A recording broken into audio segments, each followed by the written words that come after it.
keterlibatan PBB dalam intervensi Turki dan Mesir terhadap perang saudara di Libya. Nah, di sini saya akan memaparkan penjelasan singkat tentang perang saudara tersebut. Pada awalnya, intervensi Turki dan Mesir terhadap perang saudara di Libya adalah perang saudara yang terjadi di Libya sejak 2011. Setelah revolusi yang menggulingkan rezim Muammar Gaddafi, di mana dengan berbagai aktor regional dan internasional terlibat dalam upaya mempengaruhi jalannya konflik. Nah, dalam konteks ini Turki dan Mesir juga telah melakukan eh, eh, tujuan yang berbeda-beda, di mana negara Turki ini telah mendukung pemerintah yang diakui secara internasional di Tripoli, sementara Mesir yang telah mengambil posisi yang lebih ambivalen dengan beberapa kali mengkritik intervensi militer Turki di Libya. Nah, kedua negara ini juga memiliki kepentingan geoekonomi dan geostrategis yang signifikan di Libya, terutama terkait sumber daya minyak dan gas yang melimpah di wilayah tersebut. Turki bersama PBB mendukung Libya agar di bawah naungan pimpinan Government of National Accord atau GNA, sedangkan Mesir mendukung Libya berada dalam kendali Libya National Army atau LNA.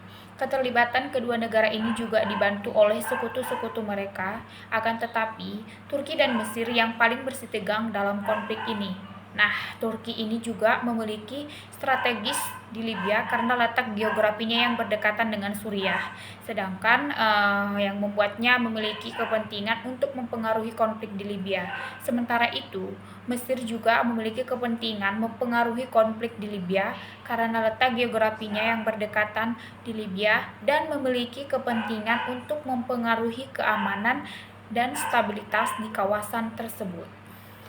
Nah, adapun kerangka teori yang mendukung hal ini yakni pertama teori realisme yang merujuk pada negara adalah aktor utama dalam hubungan internasional yang bersifat rasional sehingga dapat memperhitungkan cost dan benefit dari setiap tindakannya demi kepentingan keamanan nasional. Nah, di mana realisme ini juga menunjukkan bahwa semua pemimpin tidak peduli apa tujuan politik mereka. Yang kedua itu ada teori liberalisme, di mana kelompok liberal yang menekankan pemenuhan atas keuntungan absolutnya, di mana ini juga menekankan pada hubungan internasional. Hal ini juga akan digunakan untuk memberikan gambaran fenomena kerjasama antara Mesir dengan Libya dan Libya dengan Turki. Yang ketiga itu ada teori konstruktivis, di mana hal ini gabungan antara liberalis dan realis yang seperangkat ide yang tertuang dalam norma internasional turut menentukan bagaimana aktor negara dan non-negara bertindak di tengah arena internasional. Yang selanjutnya itu ada teori postkolonial, di mana mengkaji bagaimana masyarakat pemerintah untuk memahami dunia sebagaimana adanya, namun juga sebagaimana seharusnya. Kemudian itu ada konsep kepentingan aktor, di mana tidak dapat dipungkiri bahwa keterlibatan aktor dalam proses kolaborasi akan menemui kendala pelaksanaan kolaborasi. Dengan terlibatnya PBB sebagai organisasi internasional yang melaksanakan perannya dalam konteks ini, seperti halnya satu, mendorong PBB dalam berdialog, yang dimana menyerukan dialog politik yang inklusif antara pihak-pihak yang bertikai di Libya dengan fokus pada gencatan senjata dan pembentukan pemerintahan persatuan. Kedua itu adanya misi dukungan PBB di Libya, yakni United Nations Support Mission in Libya atau UNSMIL, yang bekerja untuk memfasilitasi proses politik, mempromosikan HAM, dan mendukung upaya kemanusiaan. Yang ketiga itu ada revolusi Dewan Keamanan, di mana ini mengadopsi resolusi yang menyerukan gencatan senjata, sanksi terhadap pelanggar, dan embargo senjata. Selanjutnya itu ada keterlibatan utusan khusus PBB, di mana Ghassan Salome dan Stephanie Williams yang bertindak sebagai utusan khusus PBB untuk Libya yang berusaha menangani perundingan dan mendorong solusi politik. Ini juga memberikan upaya penyelesaian intervensi Turki dan Mesir di Libya. Selanjutnya itu ada diplomasi dan media di internasional yang intensif untuk menghentikan dukungan mereka yang pada pihak-pihak yang bertikai.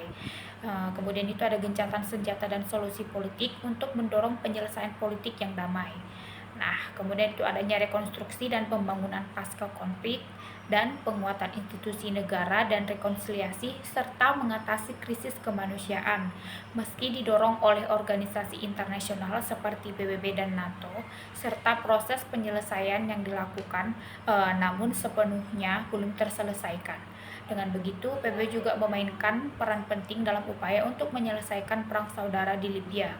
Meskipun banyak tantangan seperti halnya perpecahan di Dewan Keamanan, kompleksitas konflik, adanya pelanggaran HAM, tidak membuat upaya PBB berfokus pada mendorong dialog politik, memfasilitasi proses perdamaian, dan melindungi HAM.